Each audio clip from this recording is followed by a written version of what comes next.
sleeping, you might need to wing it a just a couple of couple more times. minutes, please. Downtown.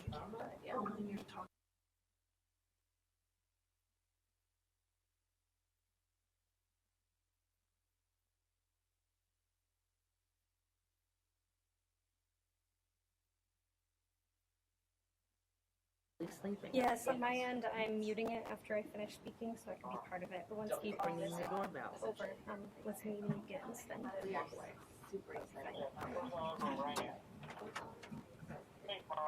All right, bye-bye, dear.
Always a tricky one.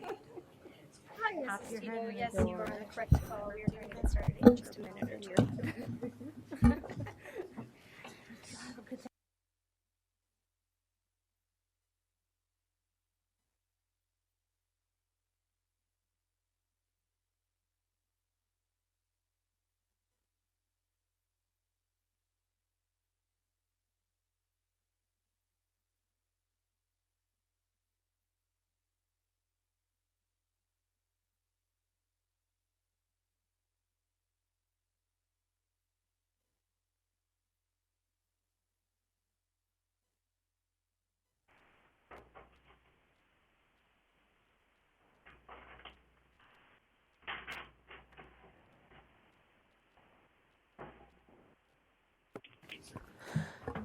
Good morning.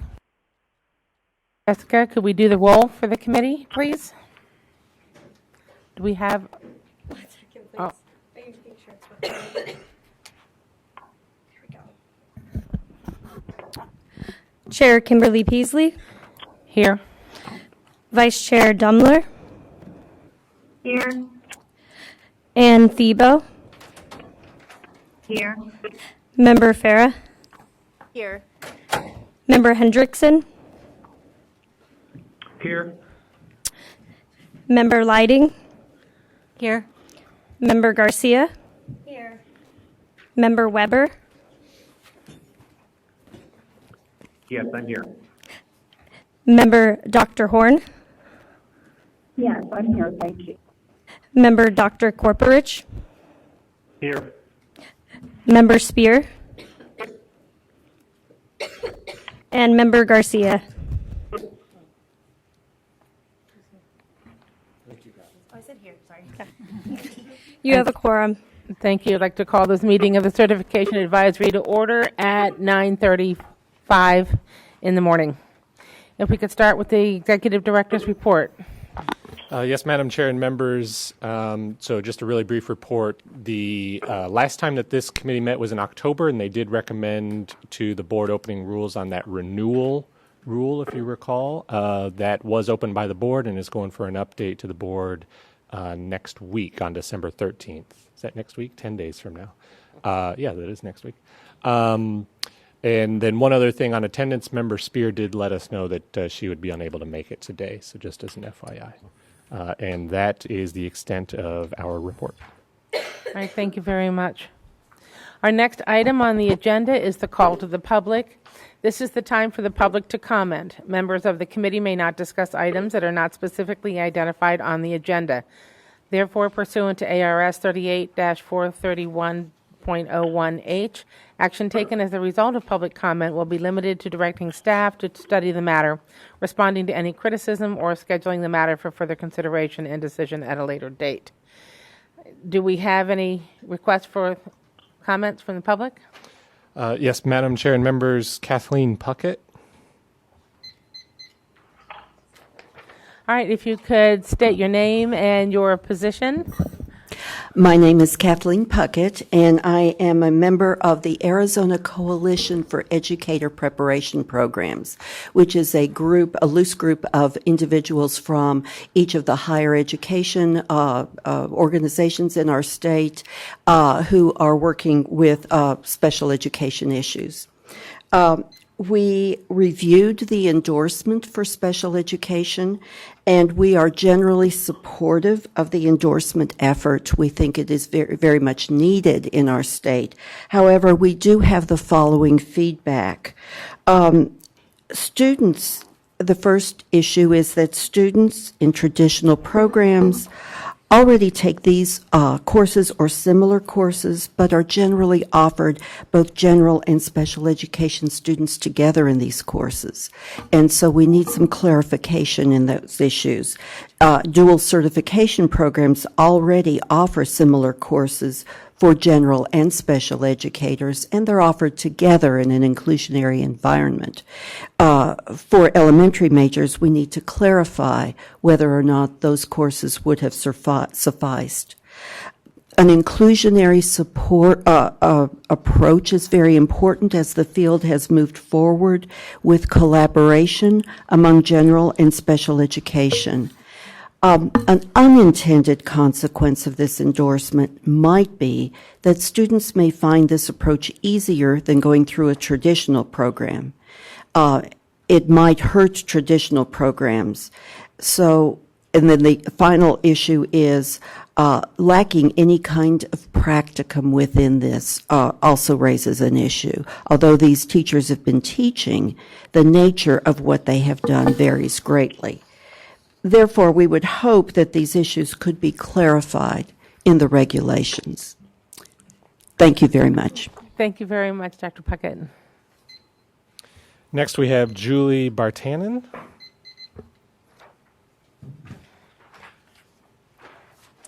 Good morning. Good morning. It sounds worse than it actually is. My name is Julie Bartanen. I'll clearly keep it brief. I'm representing the Special Education Advisory Panel. My particular stakeholder group is administrators of a special education program. I'm a special education administrator in the Tempe Elementary School District. We had this presented, the changes in the special ed endorsements to our panel.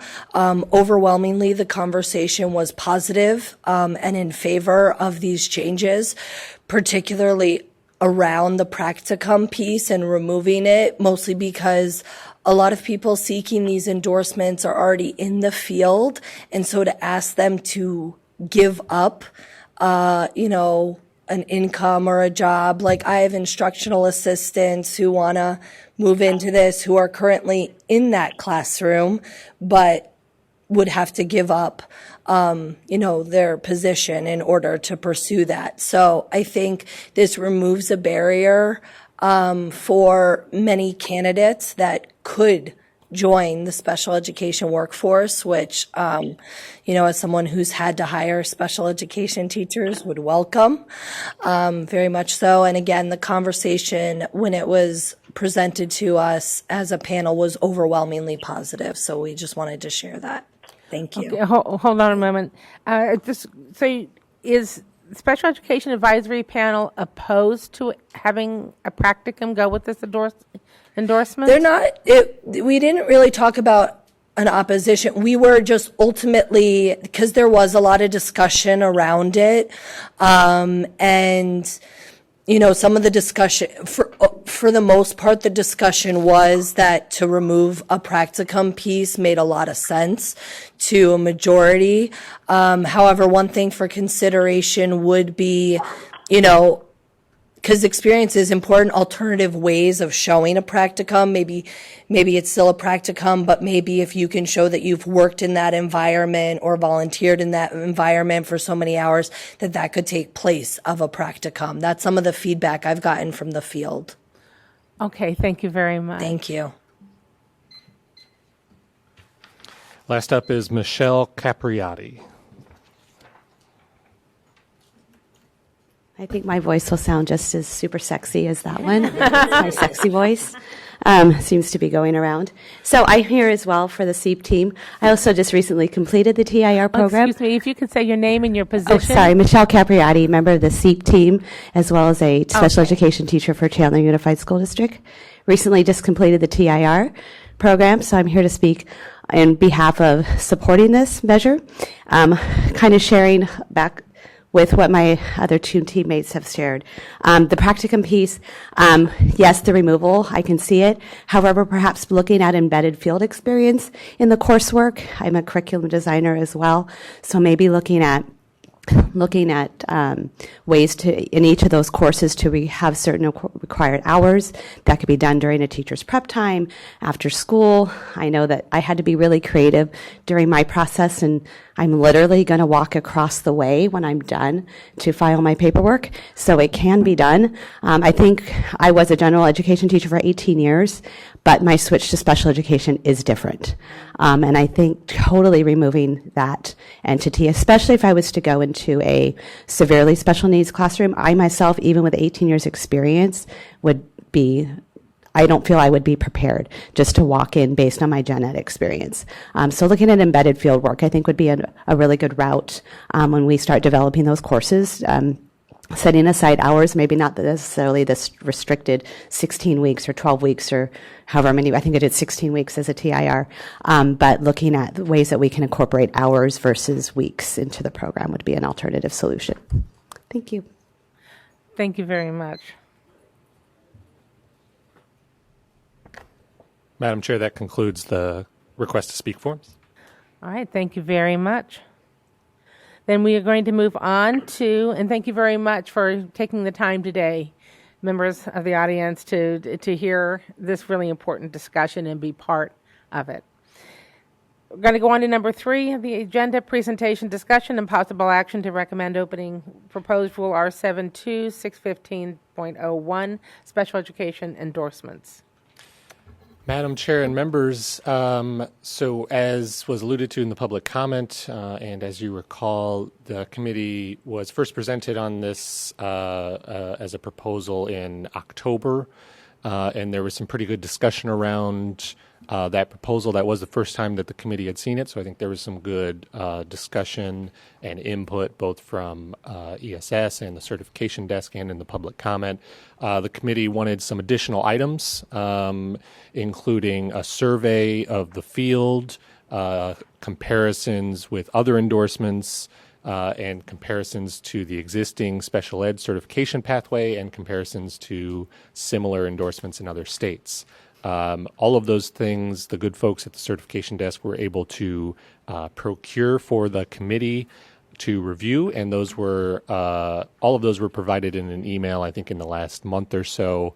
And then recently, the certification desk completed a summary of the special education endorsement pathways in other states, and that was provided for this committee is in the packet and on the materials online. So I'm going to give a quick overview of where the proposal is at right now, and then I will open it up to questions or if the certification desk wants to add anything. So following all of those materials that they were able to put together, we came back together, staff did, with the certification desk and also with the chair to have a discussion about, how do we incorporate the committee's suggestions with all of those other new data points that we have. So some of the changes from what the committee saw the first time to what is now presented to you today is that the endorsement is now expandable, meaning that the holder of that endorsement is no longer going to be restricted to the grades that their underlying endorsement has. So an elementary certificate holder will now be able to be K-12 for special ed. That was something that was requested pretty, I don't have those notes on the survey results. Oh, I hear it. 66% of the respondents recommended that endorsement be expandable. There are other endorsements that are expandable, so it's not unique to this one. So that's one change. Another change was a request for a provisional endorsement.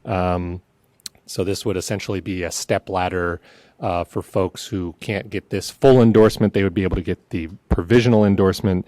That endorsement is valid for 3 years. It's not renewable. And rather than obtaining the full 15 semester hours, they would obtain 6 semester hours in those specific areas. And that provisional endorsement would also not require practicum. And that goes to the next bullet point, which is this committee, and as the public comment alluded to, sort of wrestled with this question of whether the endorsement should have practicum or field experience included in the requirements. That was something in the survey results that I think folks were interested in having, and as I think you saw here today, there was there's some good policy debate about how to incorporate that and if it should be incorporated.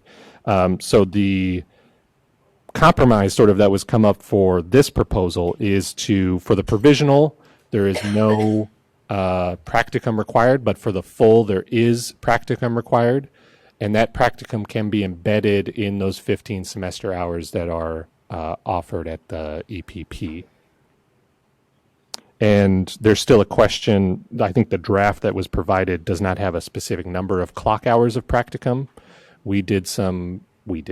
I asked the certification desk to get a recommendation based on other endorsements and based on the number of semester hours that this proposed endorsement would have, and they recommend somewhere between 30 and 45 clock hours of practicum.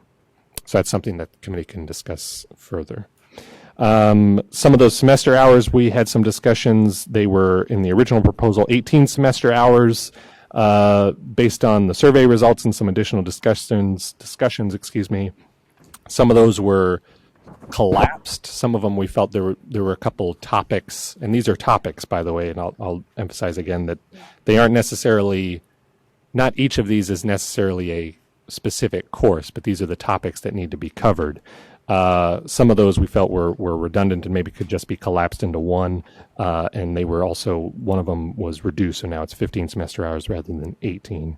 And then also the subject knowledge test for the endorsement was eliminated. We had some discussions about the comparison of this route to the alternative teaching route, and how this is, frankly, in many ways a more rigorous route, and yet we would be requiring additional requirements for this route with the subject knowledge test that entrance into the alternative route may not have. And also, there was, just from a policy standpoint, a feeling that if they are getting those courses, I guess there was a broader discussion philosophically about what purpose the subject knowledge test was serving, especially for this route. And so that was eliminated for the requirements for this full endorsement. So that's where we're at right now. And there were a couple, the certification desk also recommended, there were some additional certifications added to the requirements for what your underlying cert should be. Nothing too crazy there, but they were things like holding a visually impaired, hearing impaired, or early childhood special education certificate. Those were really just oversights and not a substantive change. So that is where the proposal is at now compared to where it was previously. So I think a couple of things for the committee to really home in on is the number of clock hours of practicum needed to get the full endorsement. That's certainly something that right now the draft and the proposal does not have specificity on, though we would probably recommend somewhere between 30 and 45. And I think that's about it from me. And I don't know if Bruce has anything else that he wants to add or correct me on. No, he shrugged, so I got it all right, I guess. And with that, we're happy to answer any questions or open it up for discussion. Okay, well, maybe before Bruce, I do have a question. Is there a problem, or are there going to be any issues if we between calling this practicum or field experience, identifying that within the rule?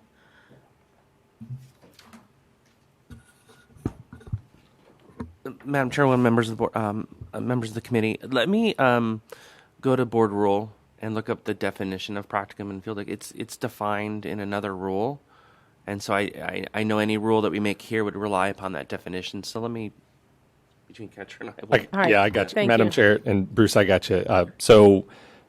And this was a discussion that we had because there is a definition of practicum. We felt that we should probably rely on that. And so practicum is defined, field experience is not defined, but practicum is defined as a period of structured observation and practice of the skills being learned, supervised by an individual trained in that area. And then the definition also includes some other terms that are interchangeable, like student teaching, internship, residency, observation course. So by naming field experience practicum, we're not putting out any kind of information that this would require a semester. We can identify hours of practicum without a problem. Yes, Okay. Madam Chair and members, yes. So there may be some EPPs and so this is where, we didn't want to, and I don't think the committee wants to or has wanted to necessarily specify like how EPPs should structure their programs. So an educator prep program might, structure a semester as the practicum. I think our intent is try to let them be flexible and try to embed some practicum into those courses that they're offering in some form or fashion.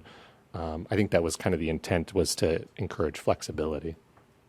Okay, because I can still foresee some districts perhaps forming a consortium and doing a grow your own type program for this, going perhaps through an alternative route or partnering with one of the IHEs. Okay, I just wanted to be sure that we're not going to run into any conflict, and that there can be an explanation of that. It would be really clear to the field.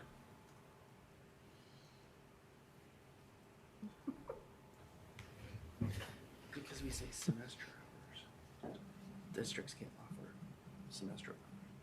That means they can whisper too. Right.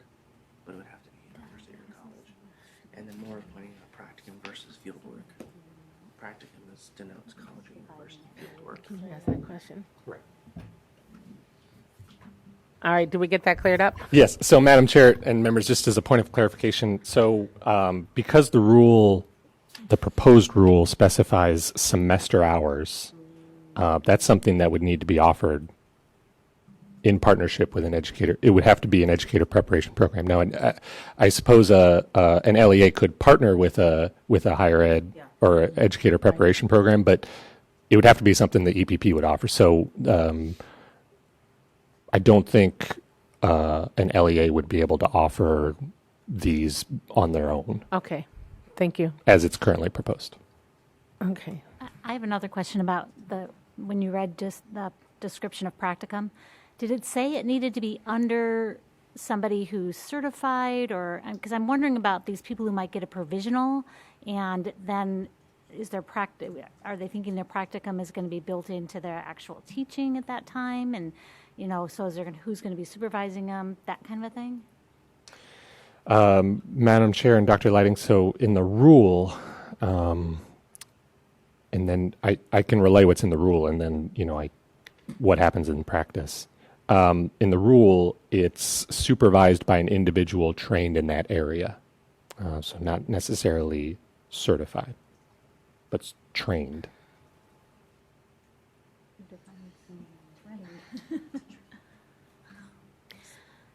Okay. Yes, go ahead. Member So Garcia? I have two questions.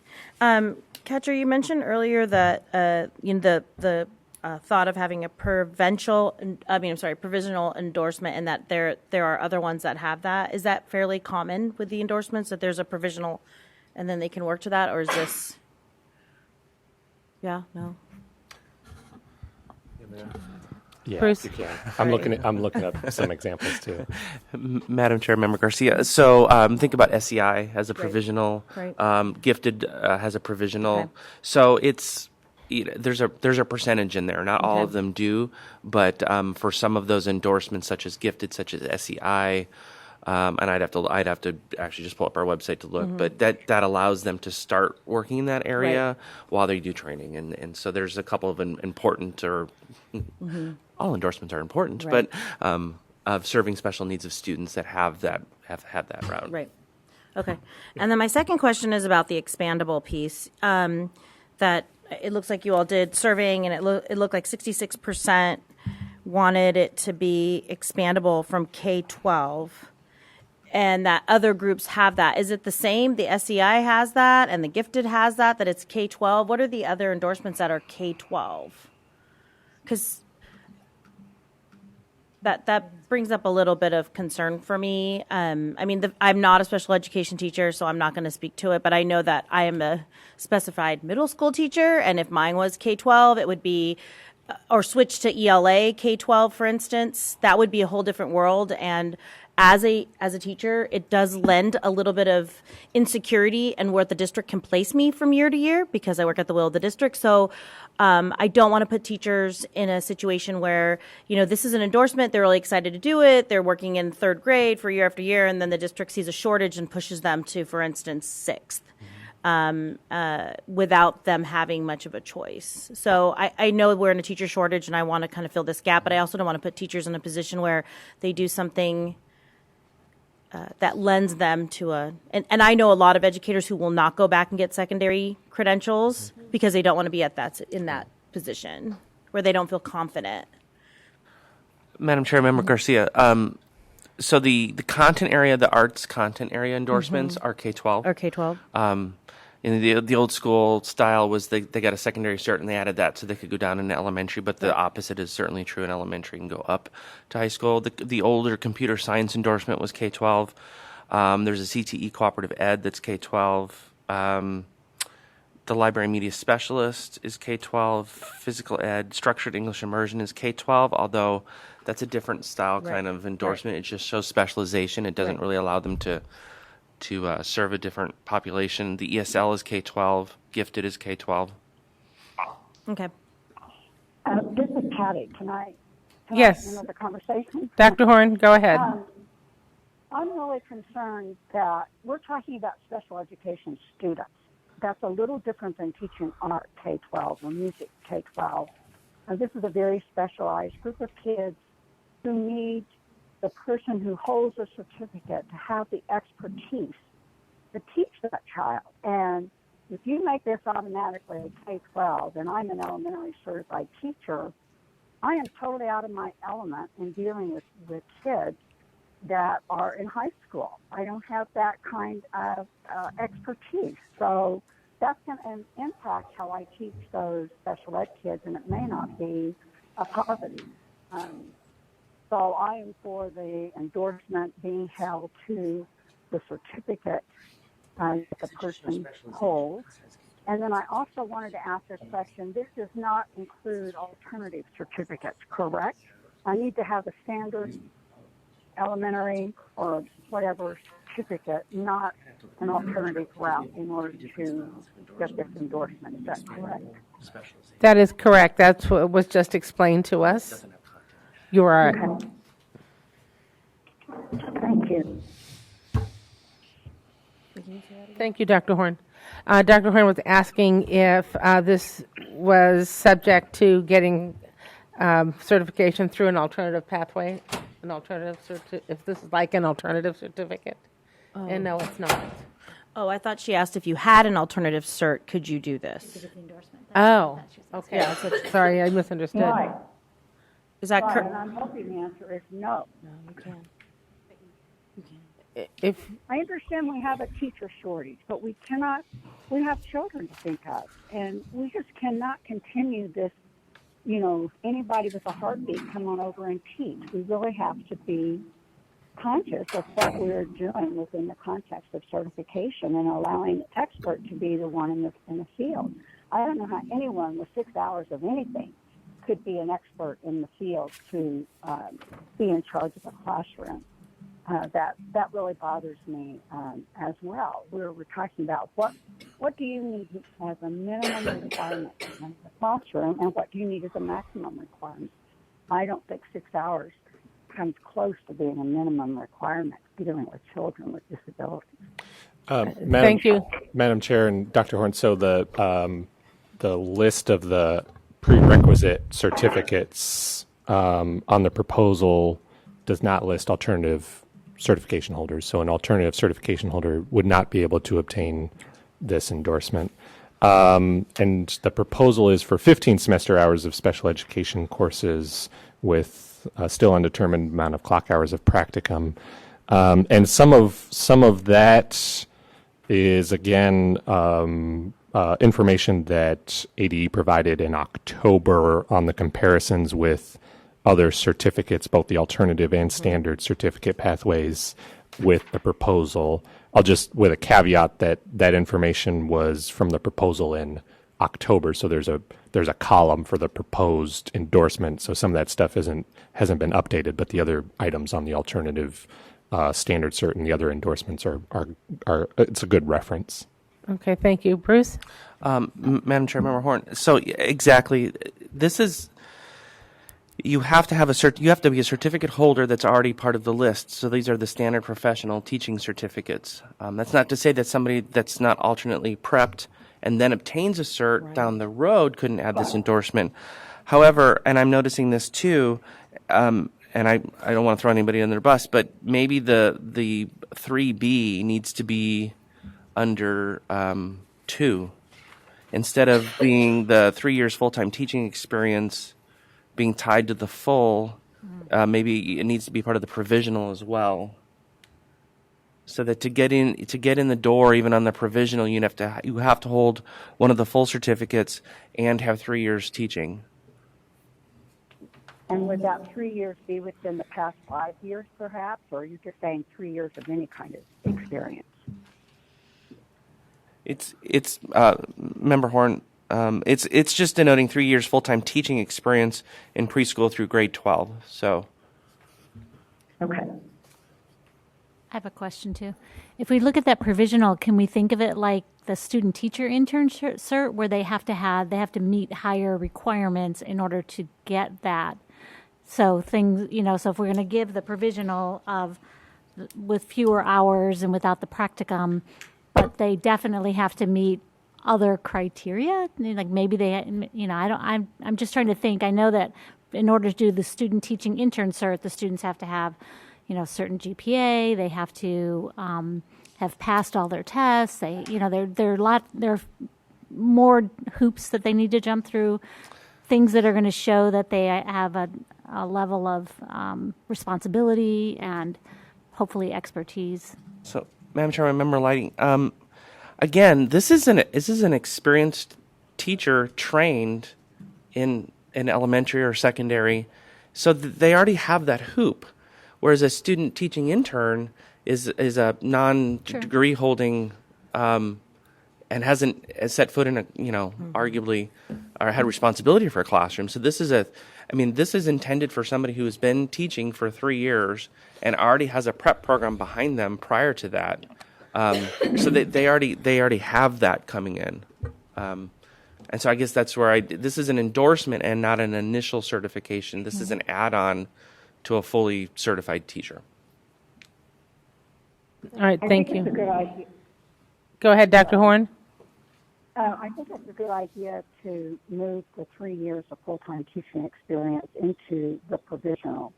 I also think that 6 hours is not enough. It has to be higher than 6 hours.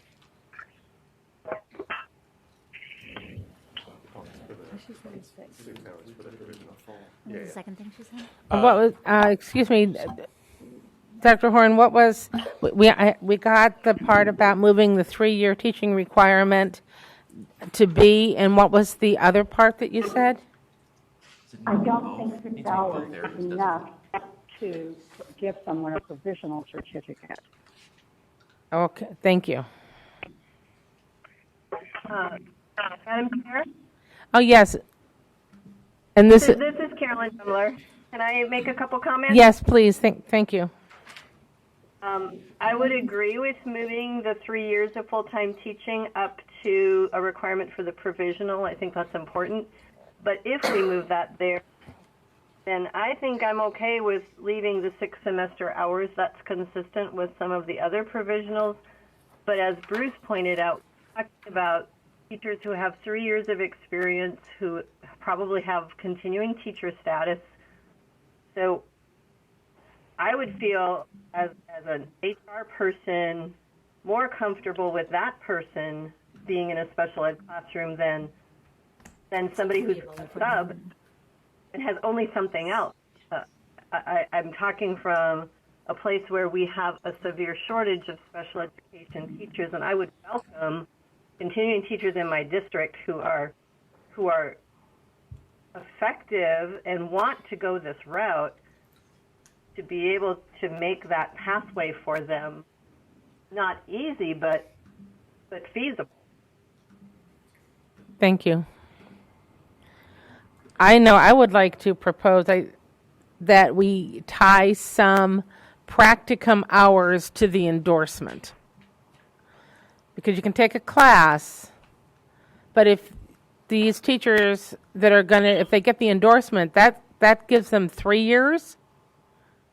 I mean, not the endorsement, the provisional gives them 3 years to get the practicum. And I think if we're going to go this route, I would like to see some practicum attached to those the coursework tied to that provisional.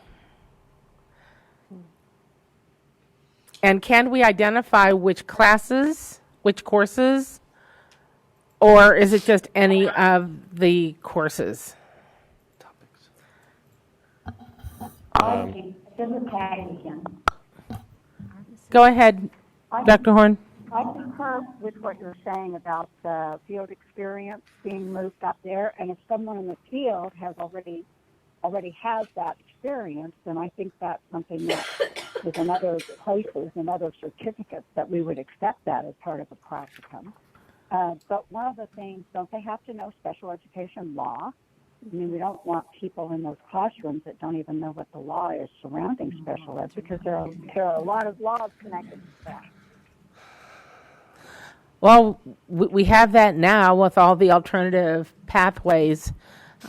We have teachers getting certificates and coming into the classrooms, and they haven't even started any coursework, and they've never been in a classroom before. Well, I was never in favor of that to begin with, but it happened because it was a law we had to adhere to. But with this endorsement, my whole goal is to protect the child and the parent in that classroom. And I want to make sure that they, whether it's provisional, if you have a provisional special ed certificate, I want to know that you have the expertise to deal with my child.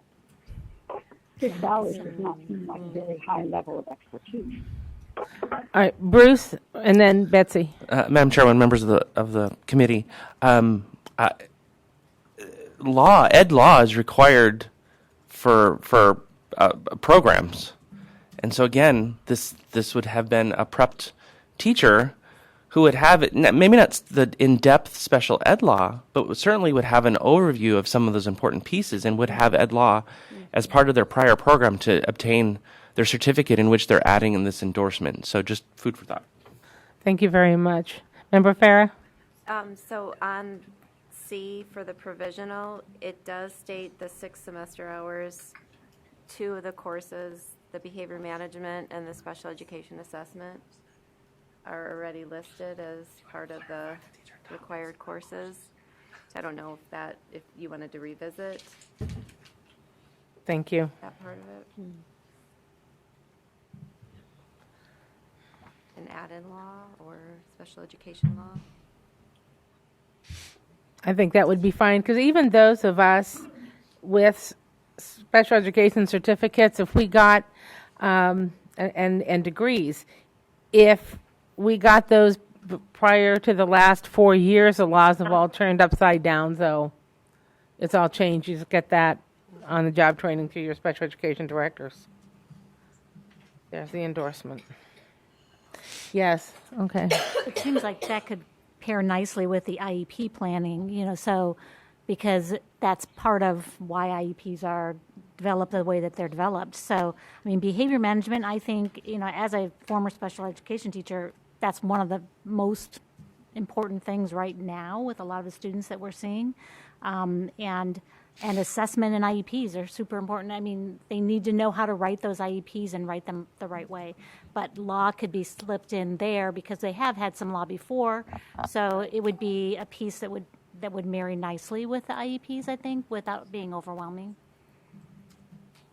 Right, because that's where it affects all of the special education teachers with writing the IEPs and assuring compliance, which is all based on law. And they need to know how to assess and how to deal with them. Right.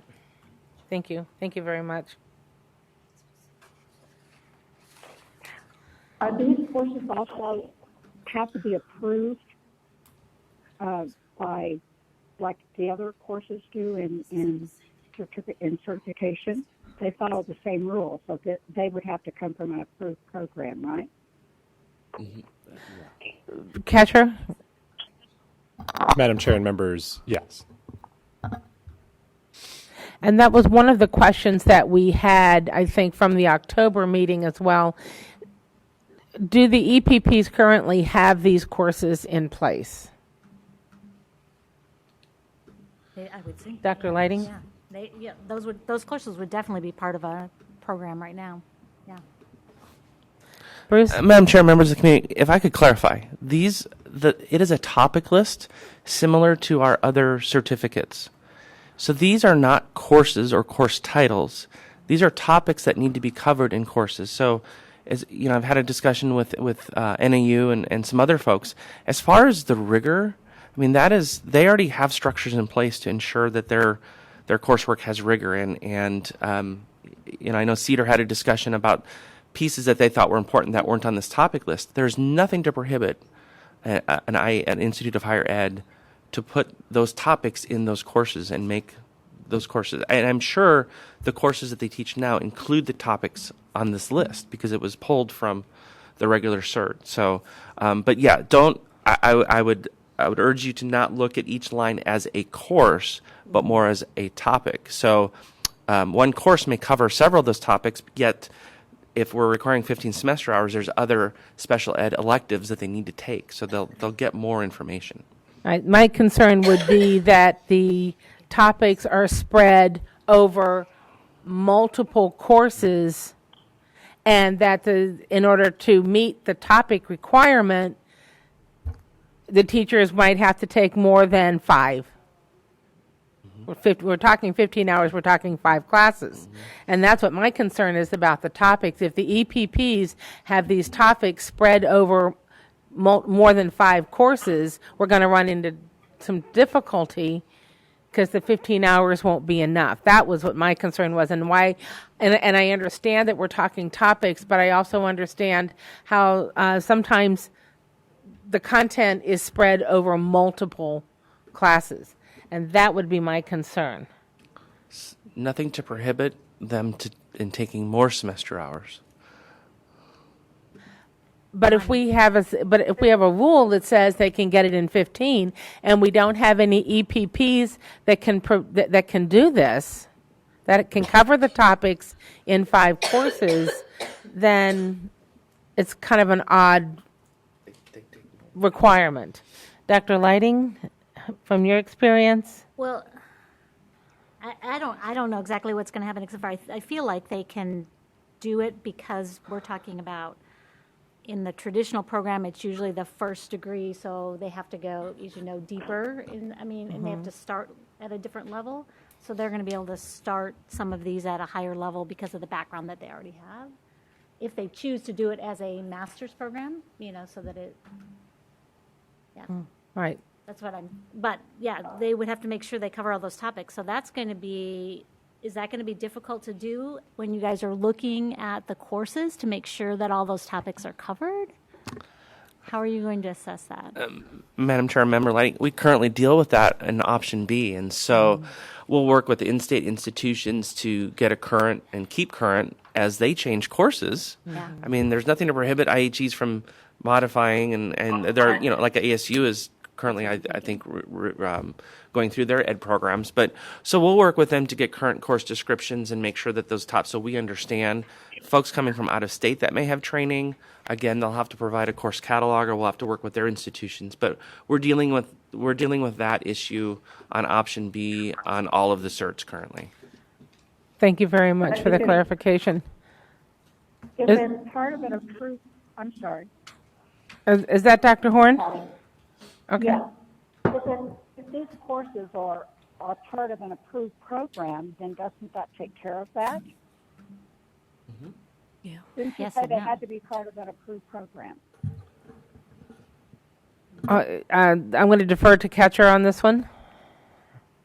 Yeah, Madam Chair and Dr. Horn, yes, but unlike a candidate leaving a traditional prep program with a institutional recommendation, in which case a certification desk has little need to open up a transcript and look at the courses, there is no such recommendation coming on folks coming to the certification desk for this. So the certification desk will, and I'm just sort of rewording what Bruce said to try to maybe help explain it.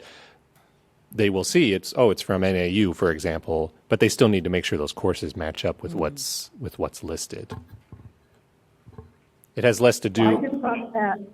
I thought endorsements were a part of approved programs when we go through the state approval process. So they're saying that they can take these courses anywhere, and then the certification desk will verify yes or no. So they don't have to be in an approved program. They need to be a university or college. So, Madam Chair and Dr. Horn, it needs to be a higher ed, an IHE needs to be an institution of higher education.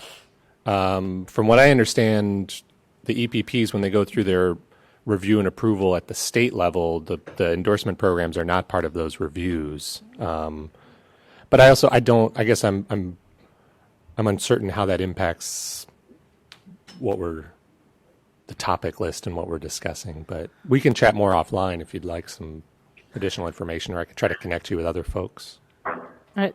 Thank you. Is there somebody else on the line that is ready to chime in? Okay.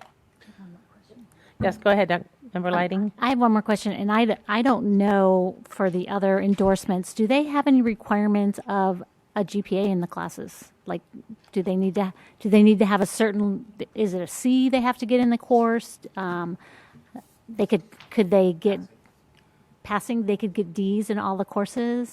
And that's true with all of our endorsements? All coursework we take.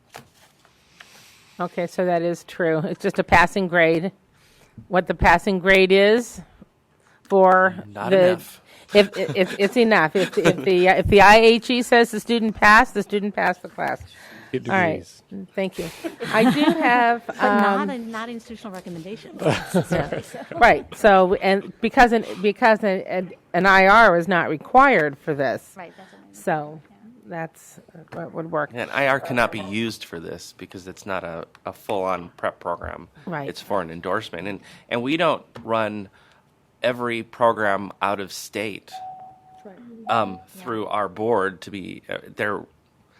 If we see an ed prep program with student teaching from an accredited institution that was in the higher ed directory accepted by our board, then we take that prep program. Right. And here again, this comes back to the hiring district or charter choice.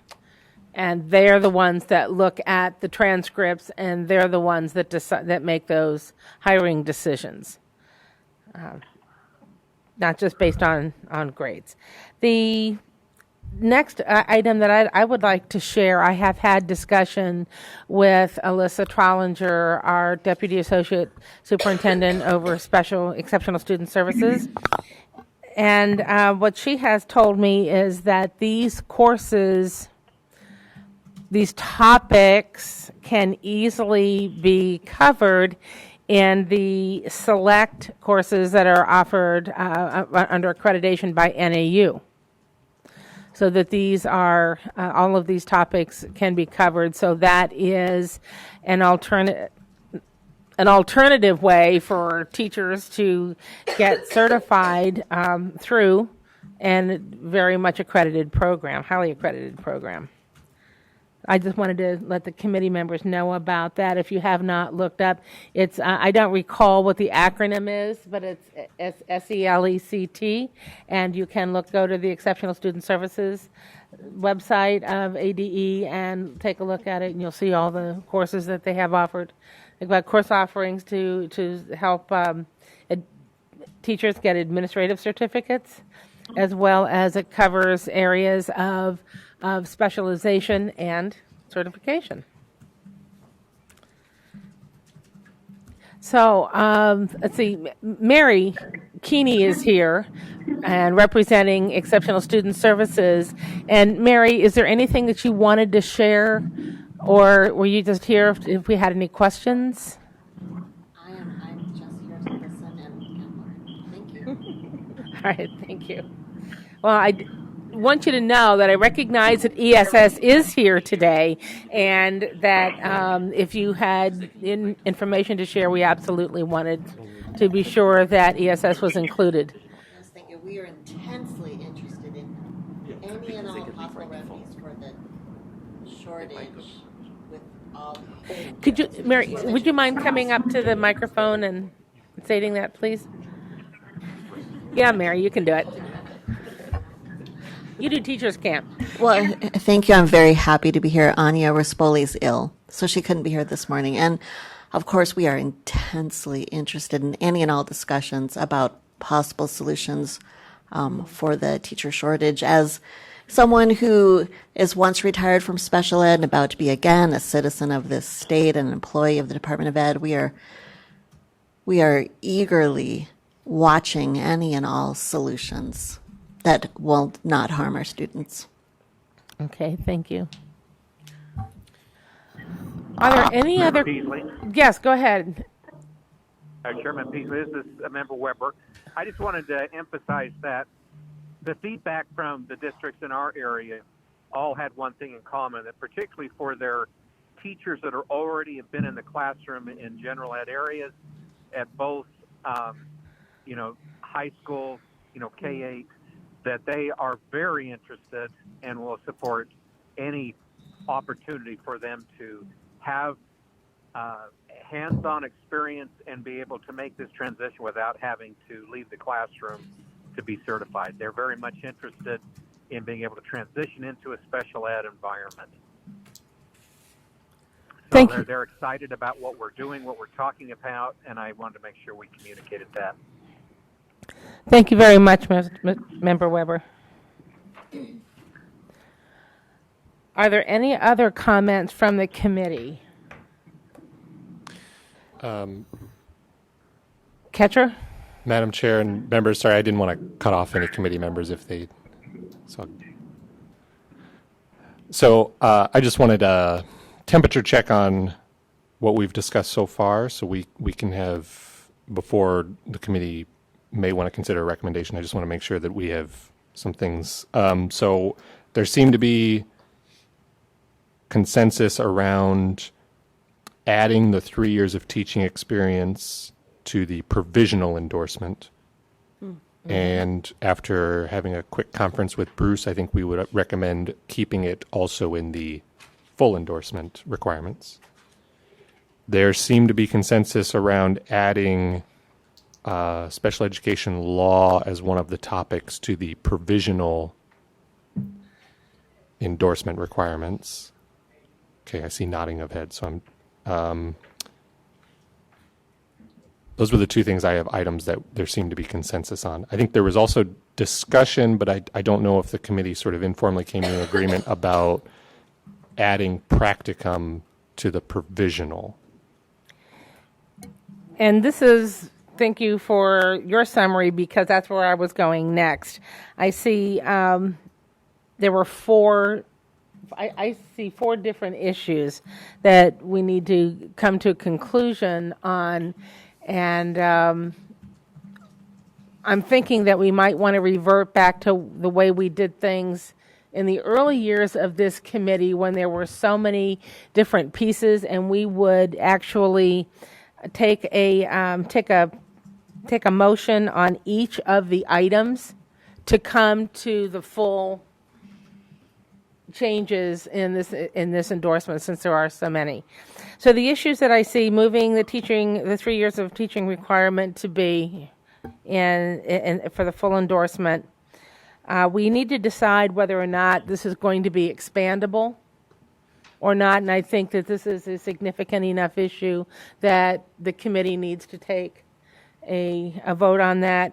We need to determine the number of clock hours for the full endorsement, and we also then need to decide if we want to also have clock hours for the provisional endorsement.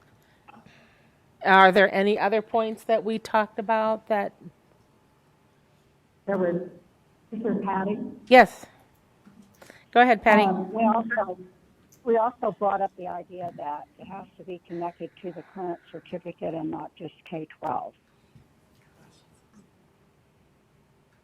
Expandable. That's the expandable part. Whether it is linked to just whatever the grade levels on the base certificate. Yes, and I think that's where we need to take a vote. Where we know that we had 66% of the feedback from the field, and there were 328 respondents to the survey, and that covered.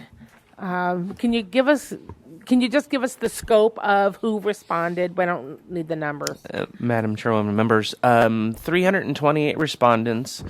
Of those, about 47% or 155 were identified themselves as special education directors or administrators.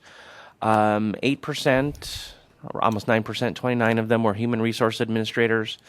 6%, about 20, were superintendents, and 124, or about 38%, were other. Oh, okay, others. Which could include, if I drill that out, gen ed teachers, principal, former SPED, science teachers, special ed teachers, so kind of a hodgepodge. Okay.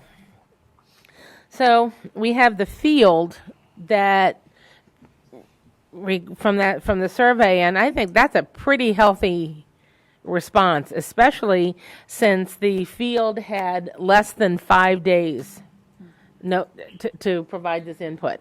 So it was very impressive that the efforts to get this information out, and we thank ESS and certification for that work. But we have a large percentage wanting this to be expandable, and that, again, letting the districts make their decisions. I do hear and understand the concerns that that this might place on unified school districts, moving people with certifications to other areas. I don't know that this committee has addressed that. We've worked pretty hard to keep those kinds of district local decisions in the hands of locals. So districts. So I'm thinking we ought to go through each one of these and have a separate motion. So let's start with Dr. Horn. No, I concur with what you were saying. She said. I'm sorry. Okay, thank you. right. Why don't we go ahead and start with the easy one? Moving the 3 years teaching requirement to be under the full endorsement. Yes, Bruce. May I just make a suggestion that Yes. we add it to the provisional, and that way 3 years is required to get the provisional, but if they don't need the provisional and they want to go straight to the full, as well as it's a requirement for the full. Okay. It wouldn't be a total of 6 if they went. It's just 3 years, but in my opinion, it should be on both the provisional and the full, so that they have to show that to acquire either one of those. And that can be just a technical change. That's just something you can add right in, correct? Right. Okay. So we don't need to vote on that one. Well, Madam Chair, maybe we could do it like, is there any objection to making that change? None. So without objection, we will incorporate that into the draft, and if the committee does make a recommendation on the entire draft, we'll consider that included. From those on the phone, are there any concerns about moving that 3-year requirement to the provisional? No, not at all. All right, thank you. Go ahead, make that move. The next one, let's talk, is there a motion for regarding making this expandable? I'm just I'm opposed to it. I see the track of where they currently are, and this would be a big change. And again, I appreciate the field. I appreciate where the HR directors, the superintendents, and the special education directors would be. I just want to be able to speak on behalf of the potential harm it could have on an educator in the field. And so that's where I'm at, but, majority. All right, thank you. Is there a motion? I'm going to say that I actually am okay with the K-12, and that I feel like, I especially feel like the elementary have the training on the steps and the little pieces that sometimes secondary ed people don't have. They don't know what they need to teach some students, but it doesn't really matter because they're going to get the training in the classes. So I'll take that out of there. But I feel like then becomes a teacher's choice if they want to take where the district puts them. But and maybe you've had different experiences than I've had. Yeah. So I think that's probably the difference. Yeah. Member Farah? And I understand what Member Garcia was discussing, but I think that also goes back to the local education, the LEA, and I don't know that this committee can make a decision on that, and listening to the field, but then as a person that does the hiring, with as precarious sometimes as special education can be in terms of following the law, you also wouldn't want to put a person in a position where you're going to have a liability now for the whole district. Does that make sense? So I think that's probably, again, not to tell LEAs, though, what to do or how to do it. Any other comments from folks on the phone? Yes, Madam Chair, this is Carolyn Demler.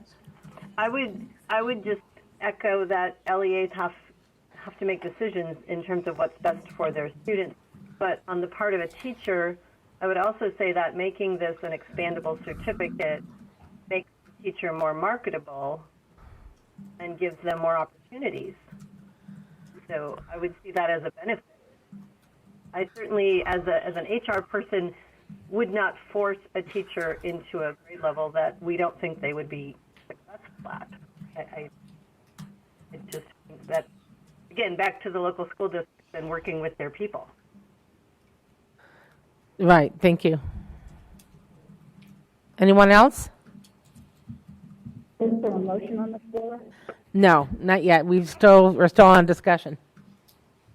Okay. No, I'm opposed to it being expandable as well. Okay. Understood. Madam Chair. Yes. Madam Chair, is expandable already in the draft, so we would only make a motion to take it out?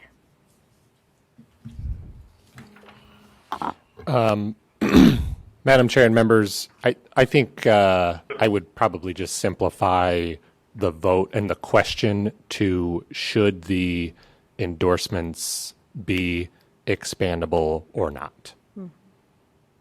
Okay. And then, staff will work on the specifics of actually making that happen. So the motion would be, should the endorsement be expandable or not? And then we record the vote, yes or no? Yeses and nos? Yeah. So, Madam Chair, members, I would probably recommend calling the question, and we can do a voice vote. And if it sounds like it's tight, then we might have to do a roll call vote, especially because we have folks on the phone. And then I would continue, as we were doing, continue moving down the list. And then at the end, we'll make a motion to approve, to recommend the draft with, X, Y, Z, and I'll list off what the votes on the Changes questions were. were Yeah, up to the that votes. point. Okay. Yes, I agree. Thank you. Thank you. Okay, then let's call for the question. Should this endorsement be expandable or not? So, and Madam Chair, just as a point of clarification, an aye vote on this would make the endorsement expandable. A nay would not make it expandable and make it tied to the prerequisite certificate. Okay, so are there any questions? All those in favor of making it expandable signify by saying aye. Aye. Aye. Aye. Aye. All those not in favor signify by saying nay. Nay. Nay.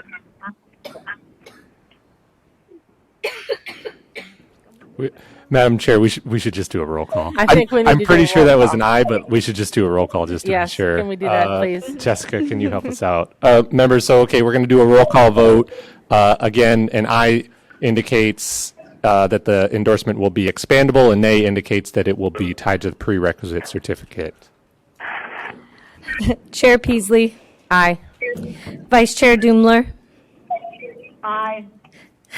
Member Thebe, Nay. Member Farah, Aye. Member Hendrickson, Aye. Member Lighting, Aye. Member Garcia, Nay. Member Weber, Aye. Member Horn, Nay.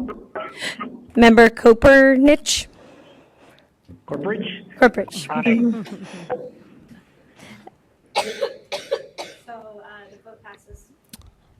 All right, thank you very much. Next item that we have is to discuss the hours of practicum.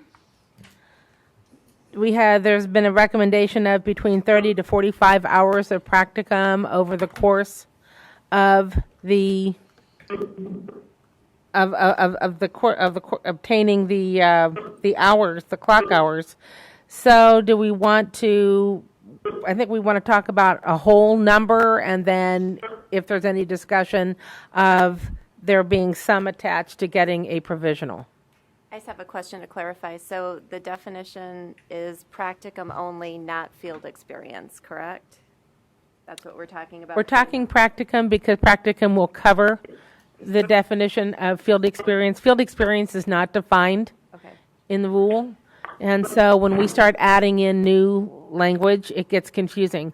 So while those of us going through educator preparation programs and involved, we in our heads have it set a difference between practicum, thinking that's the student teaching, that's the internship year, and we talk about field experience, that which goes with the coursework. It's not defined here in rule. So, Bruce? Madam Chairwoman, so R72601 definitions, number 5, practicum, means a period of structured observation and practice of the skills being learned, supervised by an individual trained in that area.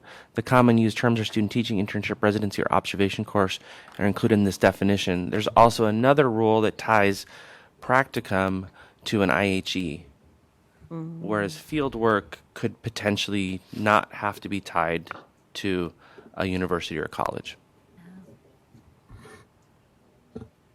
Okay. So does that help? Okay, discussion, preferences, how many hours of practicum? Somebody on the phone? I would recommend 45 hours.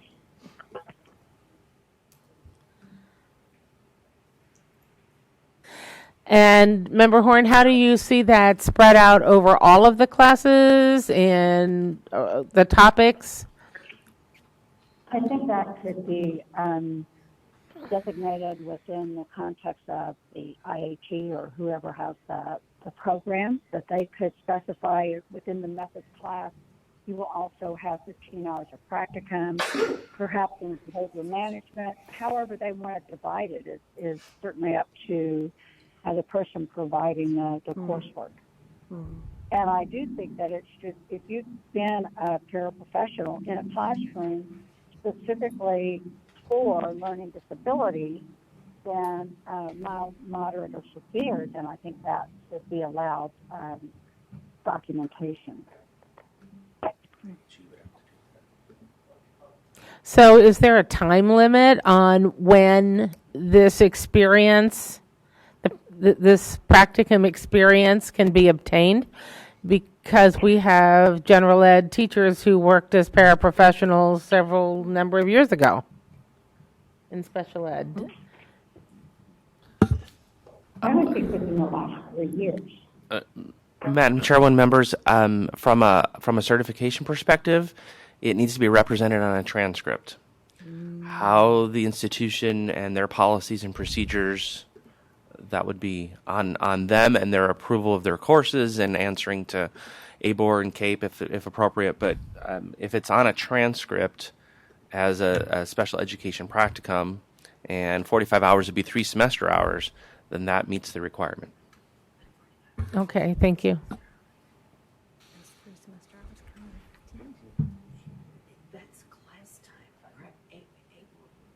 That's 15 and 15 total, and 30 for the 3 semester hours count as part of the 15. Would,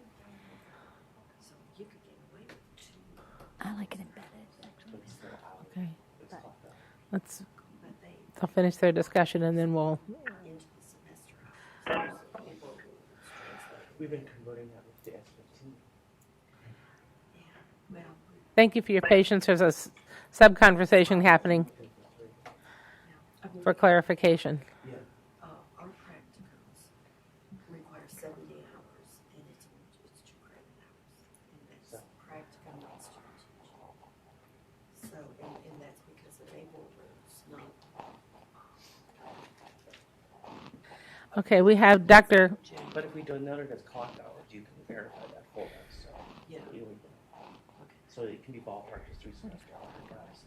But the rule is going to have us looking for clock hours. Right. Member Lighting has a question. yeah, and this may have been what your discussion was too, that 45 clock hours wouldn't count usually as 3 credit hours. My other question is, do the credit hours, do those 3 credit hours count as part of the 15? Or is there a way that we can show, because I think it's really good if it's embedded. So when they're taking the IEP class, they can be there after school writing IEPs, and that can be their hours. And we just have to say in each,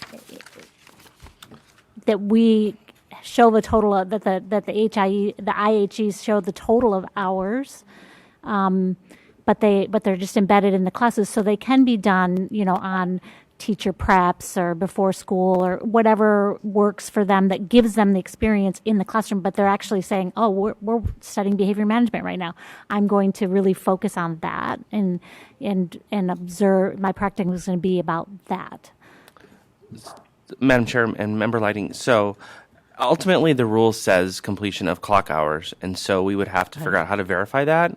I mean, typically we do look at 3 and it's 45, but that was the conversation back here as well, is that 70 clock hours might be represented as 2 semester hours. And so, yeah, practicum hours. So let me confer with my rules person online, and it could be as simple as the institution may just need to give us verification that this was included in this course. But not an IR, but something like that. Yeah, and so but ultimately the rule as written would be completion of X number of clock hours. So if the institution verifies clock hours, that's what we're taking. Okay, thank you very much. Yeah, and I'm thinking as I work with teachers, I sign off on logs for not only those who are doing their student teaching in their intern year, but all those also those who are going back and getting in a master's program that aren't teaching in special education yet. So I've seen that. All right, good. So we have Dr. Horn's recommending 45 hours of practicum. Dr. Horn, do you have a recommendation for a number of hours to get the provisional endorsement? Perhaps it could be, 15 hours for the provisional, and then the 30 hours for a total of 45 for the standard. So the provisional hours, if they chose to go that way, could be applied for an additional 30 hours to make a total of 45. Those coming in that don't want the provisional, then the 45 would be the recommendation. Okay, thank you very much, Dr. Horn. Are there any other proposals? Considerations? On the phone? Dr. Horn, would you like to make that motion? Yes, I would recommend that we add 45 hours of clock hours of practicum for the standard. Is that the best way to say that, Catcher? How do we say that? Madam Chair and Dr. Horn, I think that was good. I would say for the full endorsement. 45 clock hours of practicum for the full endorsement. Do we have to add a number to the provisional then? Yes, and I think based on your discussions, it would be 15 hours of clock hours of practicum for the provisional. So we're looking at the motion, the question on the table is requiring 15 clock hours of practicum to the provisional and 45 clock hours of practicum to the full. Yeah, thank you. With the understanding that those 15 on the provisional could roll to the 45. Yes, that's correct. Thank you. Okay, we have a motion on the table. Is there a second? I'll second it. Seconded by Dr. Lighting. Is there any further discussion? All those in favor of requiring 15 clock hours of practicum for the provisional and 45, applying to a total of 45 hours of clock hours of practicum for the full endorsement, signify by saying aye. Aye. All those opposed? Motion carried.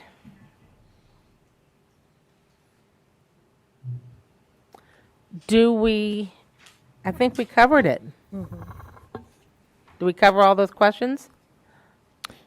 Madam Chair, we had SPED law as one of the topics to at least on my list. Is that still something the committee wants to take up?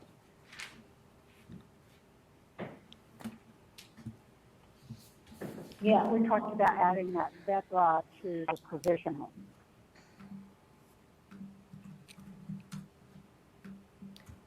Correct. Is there any discussion on that? There's going to get a lot of SPED law already with we having the IEP as the special education assessment and individualized education program planning. And Madam Chair, that would put us at 3 listed topics for the provisional and 5 for the full. Right. What are you thinking? Member Farah? I agree that I think that SPED law is going to be interwoven in probably every single topic, not course, but topic, that's going to be addressed throughout whether it's 6 or 15 hours.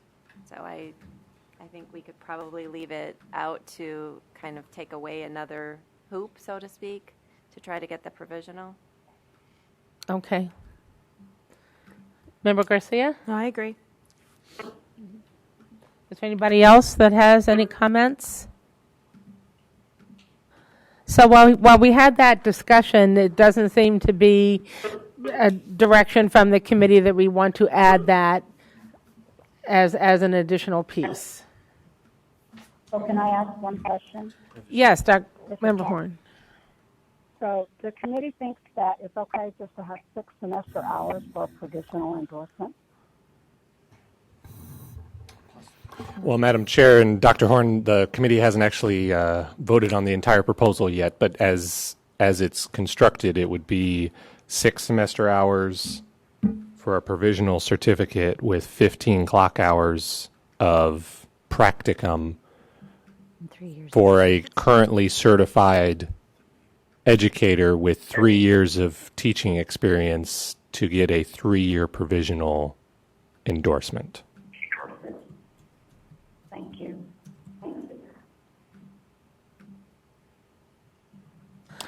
Is there any other comments or discussion?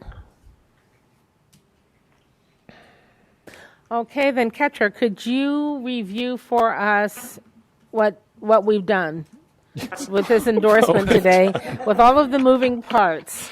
Yes, Madam Chair and members, yes. So it is the proposal presented with the following changes. 1, 3 years full-time teaching experience will be required for both the provisional and the full endorsement.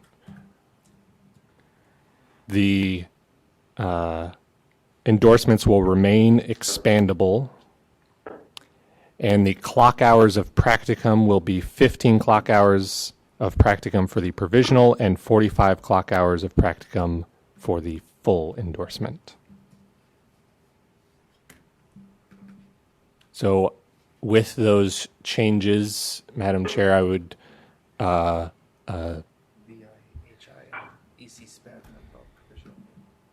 right, and Madam Chair and members, with the with what's up here as well, there's some of those prerequisite certificates that were added. Not mistakenly, but I forgot to add the prerequisite certificates that are listed under the provisional to the full. So that's a technical change that I will need to move over pending the committee's approval. Thank you, Bruce. So I think with those things, Madam Chair, I would say a motion would be something to the effect of recommending the committee recommending to the board to open proposed rule R7-2-615.01 regarding special education endorsements with those modifications as outlined, as approved and outlined by the committee. Is there someone to make that motion?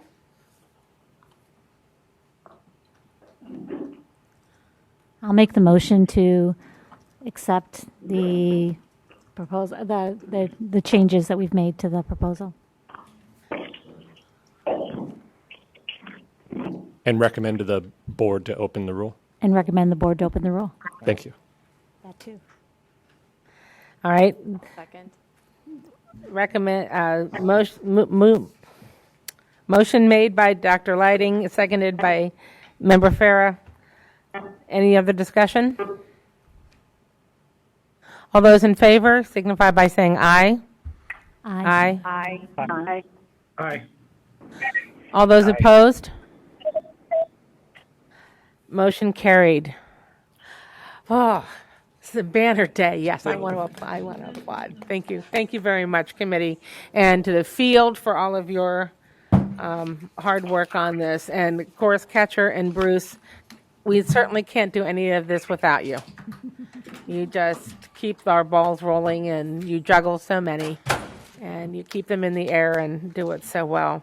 Our last item on the agenda then is future meeting dates and items for future agendas. Madam Chair and members, so our next meeting is scheduled for January 7th. I believe we have the 2020 invites on everybody's calendars. Yes. And I think and the reason that we decided to just put those on your calendars was because it seems like the time and days have been working for folks. If not, then we can maybe at that January meeting talk about new times. I would also put it on the committee's radar that because there might be additional discussions about this endorsement, because we did take a lot of time. There are a lot of data points, and the board may have feedback as usual. So, there might be something to see there. But other than that, that's all I have. Okay. Well, thank you. This has been another year of adventure.